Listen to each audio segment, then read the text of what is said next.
Well, just like that, 31 years after walking into my first classroom, I'm leaving public education. I have to admit it's a bit emotional and a bit humbling, but at the same time I don't look back at it with any regrets. I look back at it with a bunch of gratitude. So thankful to have worked with so many wonderful people and to have the opportunity to be a part of so many wonderful things in the public school sphere here in New Hampshire. It's been a wonderful career, and I'm very, very grateful. With that said, I'm also very excited to move on to my second career, which is that of a nature and landscape photographer and educator.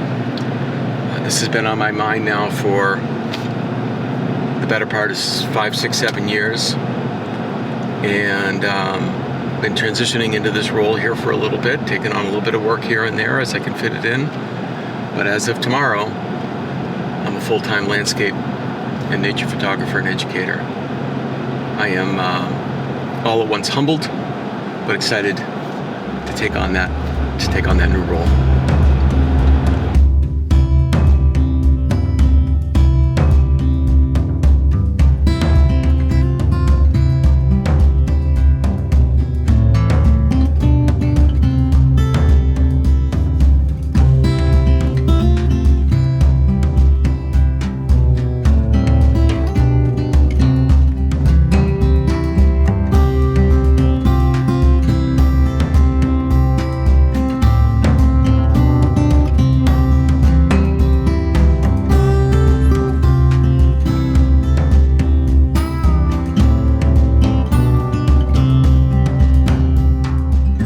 So it's been a couple of days since I left public ed. Spent a couple of days just doing some errands and a couple of doctor's appointments, tying up some loose ends and just catching my breath. But all of that's behind me now, and welcome to my new office. It's pretty exciting, I have to admit. As much as I loved my career in public ed, 31 great years, I'm looking forward to what's next. And what's next is being a nature, wildlife, landscape photographer. I'm up in Ospey, New Hampshire, and I'm a place that I come to quite a bit. And it's a great place for not only bird photography, but great landscapes as well. And so it's one of my favorite places to come, along with areas along the New Hampshire coast. And so I thought, what better place to start my career as a full-time landscape nature photographer and educator than at a place that I love so much. So here I am. So why don't we go for a walk, see if we can't get a picture or two, and I'll tell you a little bit about my story and what I plan to do from here on out. All right, let's go.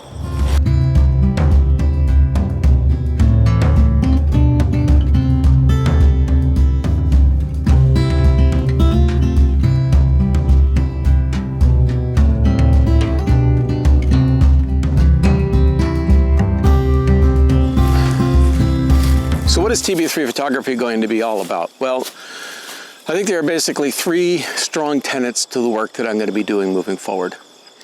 First is teaching, helping others improve their own work in photography. As a 3-decade-plus veteran of public schools and a 25-year veteran of nature photography, I think those 2 things come together really nicely. My professional career has been based on helping other people get better at something, and then obviously with 25 years of work in photography, I have the skills, I think, in that area. So those 2 things come together, I think, really nicely for me to be able to help others improve their craft. So that's number 1, I want to help. Number 2, I want to inspire. There's been so many photographers that have inspired my work, whether they be landscape, wildlife photographers, whatever the case might be. Their work has inspired me to be a better photographer, and I want to sort of pass that on to the next group of photographers. I really hope that I can inspire others as others have inspired me. And that's I want that to be a big part of the work that I do. And then finally, I want to chase moments. As a landscape photographer, I'm a preservationist of sorts. Landscape nature photographer, I'm a preservationist of sorts. We preserve natural moments before they're lost to time. And I have spent, 3 decades in a career, and I haven't been able to chase all the moments I want to chase. So now I want to chase those. I want to find those moments, be within those moments, and photograph from within those moments, wherever they may be, and as much as possible as I can do that. So those are the 3 big pieces of TB3 photography. I want to help others, I want to inspire, I want to chase moments. If you think that's worthy of your time to follow what I'm doing and to be a kind of a part of my community, please join in. If not, that's okay too. But we're going to be moving forward, and I hope that you all come along for the ride too. So, yeah, so there we are. Those are the 3 big pieces of what I'm going to be doing moving forward.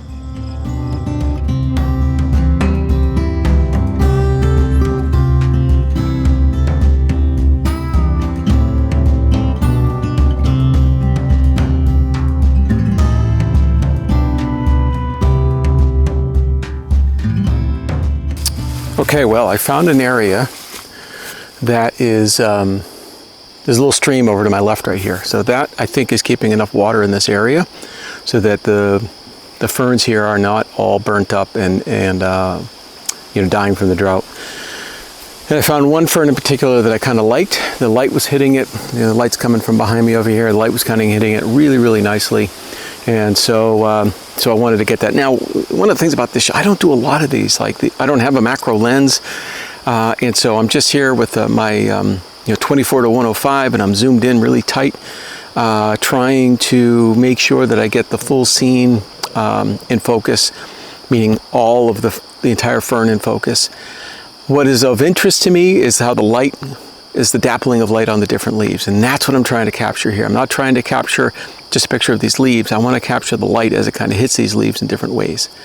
And so that's the whole goal here. I'm trying to do something a little bit more minimalistic, but using the light that's kind of coming through the trees over here and coming down onto these branches below. So that's the hope. And then they're beautiful green color with these pink stems, and it's just a really kind of beautiful look altogether. Hopefully I can capture this in a way so that the light and everything comes together just really, really nicely. One of the things I have to do is I do have to crank up my ISO here a little bit because there's just a tiny little bit of wind that's kind of wisping through here a little bit. And anything longer than, 100th of a second or something fast like that is going to result in, these being blurry. And so, and because I'm so close to them, any movement at all is going to cause a blur. So I'm at about 1,000 ISO. That allows me to shoot at about 150th of a second. And I think that's going to be fast enough in order to freeze these leaves and capture them just the way I want to. So we're going to give this a go. I hope this is going to work out. It's kind of a cool place to be, but this is not easy. This is not easy to come into a place like this and say, okay, go find a scene, which is what I'm trying to do. So, all right, I'm going to get back on the trail. And start making my way back to the car. I got to be really conscious of the fact that I'm in bear country right now, and so stopping and concentrating on photography is not always the best thing because you don't make a lot of noise. So as long as I'm talking and moving and making some noise, I'll be okay. But let's get back on the trail and get moving back to the car.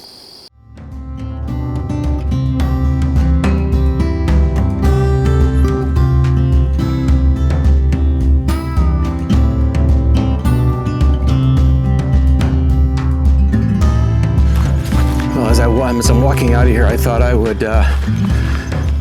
share with you the how I plan to do this. I've shared with you the why, right?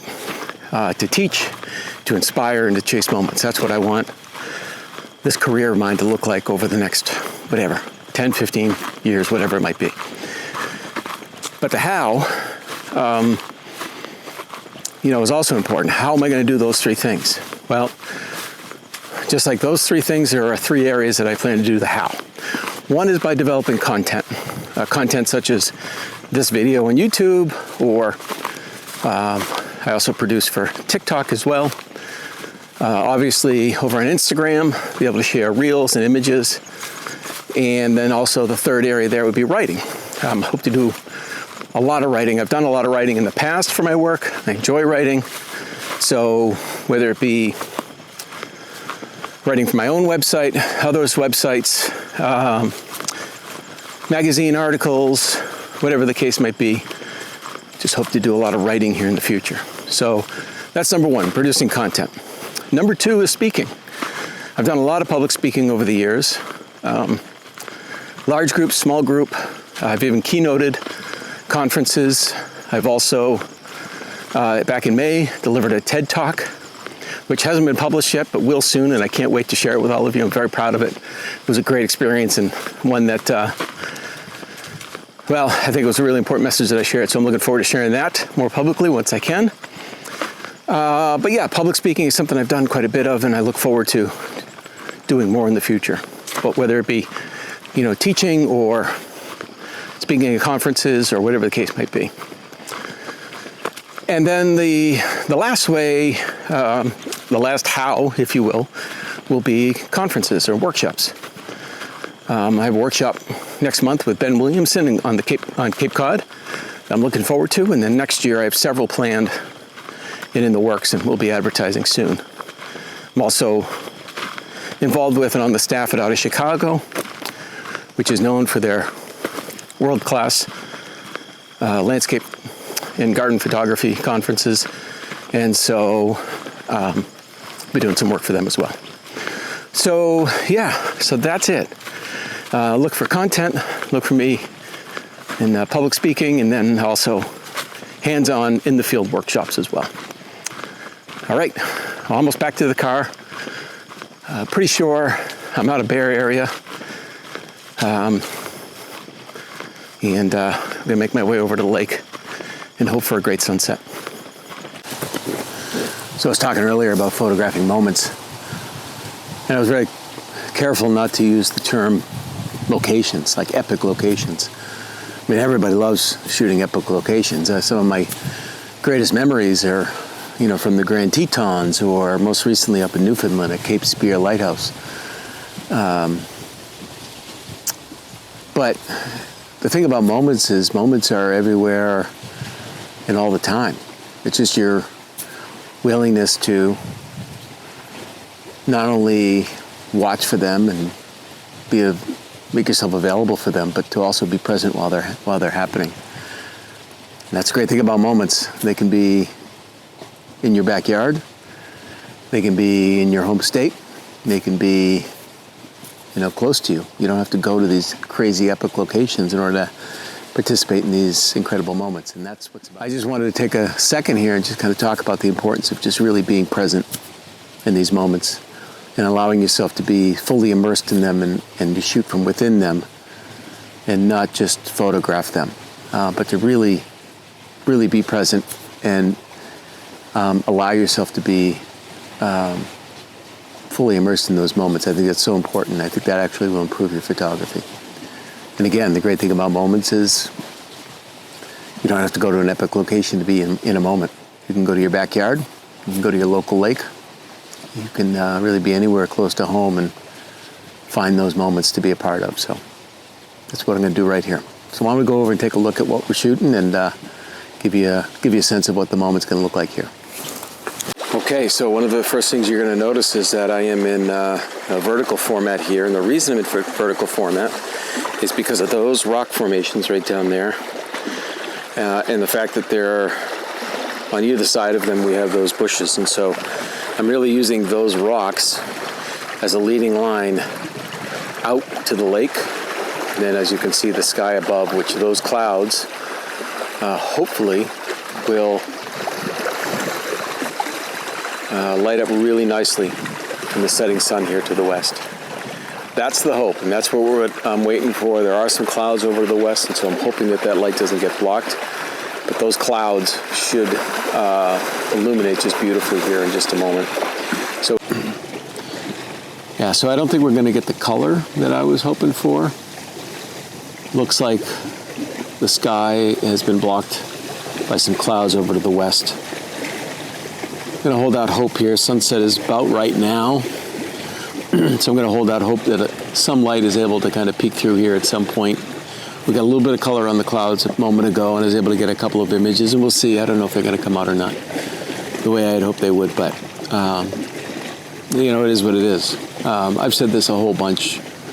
If you come out here and you don't get the shot you want, or the conditions change or whatever, and it just doesn't happen the way you think it's going to happen, and you walk out of here all upset and angry, you totally are missing the point of being out here. You're totally doing this wrong.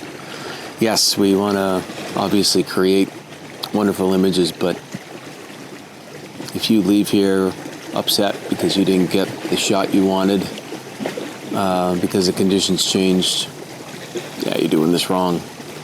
The win is just being here in the first place. You put yourself in this place enough times and things are going to come together nicely for you. And sometimes they won't, but that's part of this job. The win is being here. The win is being here and being present, and being a part of this moment. And if you happen to walk away with a great picture as well, then kudos to you. I don't think I'm going to walk away with a great image tonight, but that doesn't mean I'm not having a great time. And that doesn't mean that this is still not a great place to be.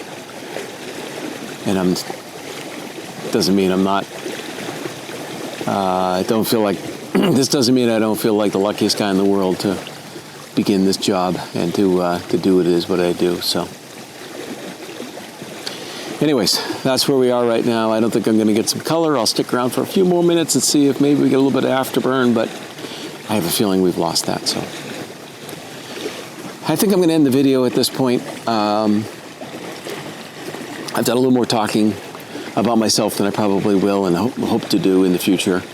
My goal is not to share my story necessarily, is to help you become a better photographer. So, but at the same point, I felt like need to kind of explain myself and introduce myself again to the channel and kind of tell you where I am with all of this stuff. So I hope you don't mind that it was a little bit me-centric tonight. But yeah.